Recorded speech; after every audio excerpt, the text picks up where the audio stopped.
watetezi wa haki za binadamu, asasi za kiraia, vyama vya siasa na Watanzania kujua kwamba sheria kuu ya nchi ni katiba. Majaribio ya kupata katiba mpya yamekuwepo kwa zaidi ya miaka 40. Lakini vuguvugu la kuitafuta katiba mpya limedumu likiwa kubwa tangu mwaka 92 baada ya kuanzishwa vyama vingi. Kwenye serikali ya awamu ya 4 ulianza mjadala wa katiba. Tukaweka na bunge la katiba, tulipiga hatua kidogo, alafu tukaenda tukakwama mahali. Tunaweza tukawa na mambo 40 ya kupigania, lakini katika mkakati wowote lazima uchague jambo kubwa ni lipi. Kwa mfano sasa hivi ukisikiliza madai mengi ya watu mbalimbali, unakuta wamepanga mambo 10 kwa pamoja. Ushindi vita ya mambo 10.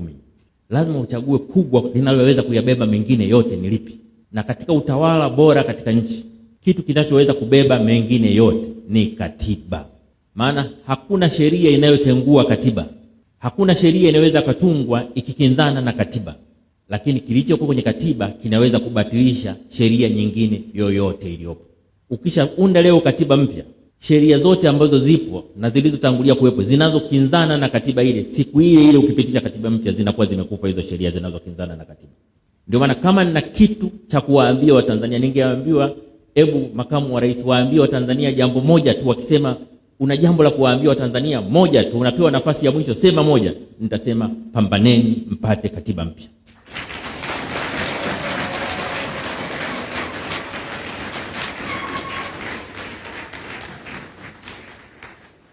Tunaposema haki za binadamu, wakati mwingine maneno haya yanaweza kusikika kama jambo kubwa sana kisheria, lakini maana yake halisi ni hii. Ni mama anayetaka mtoto wake awe salama, ni baba anayetaka kufanya kazi na kuilisha familia yake kwa heshima, ni kijana anayetaka kusikilizwa, ni mwananchi anayetaka kutoa maoni yake bila hofu, ni mtu anayetuhumiwa ambaye bado anastahili kutendewa kwa mujibu wa sheria, ni polisi anayekwenda kazini na kutamani kurudi salama kwa familia yake, ni mwandishi wa habari anayetaka kufanya kazi yake, na ni mwananchi ambaye hata kama hana cheo, hana fedha na hana mtu wa kumsemea, bado ana utu. Na kwa sababu ana utu, ana thamani. Hapo ndipo haki za binadamu zinapoanzia.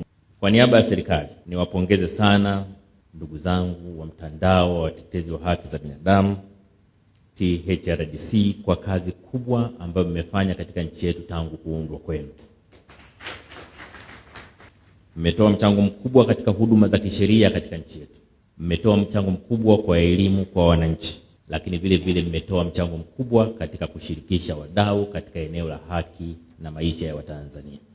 Nitumie nafasi hii vile vile kuwashukuru sana kwa kazi ambayo mmefanya katika kushirikiana na Samia Legal Aid. Takwimu zinaonyesha kwamba katika kipindi kifupi, nyinyi kwa kushirikiana na Wizara ya Sheria na Katiba na wadau wengine, mmeweza kuwafikia Watanzania 4,157,000 na wote wamepata huduma za kisheria. Nawapongeza na kuwashukuru sana.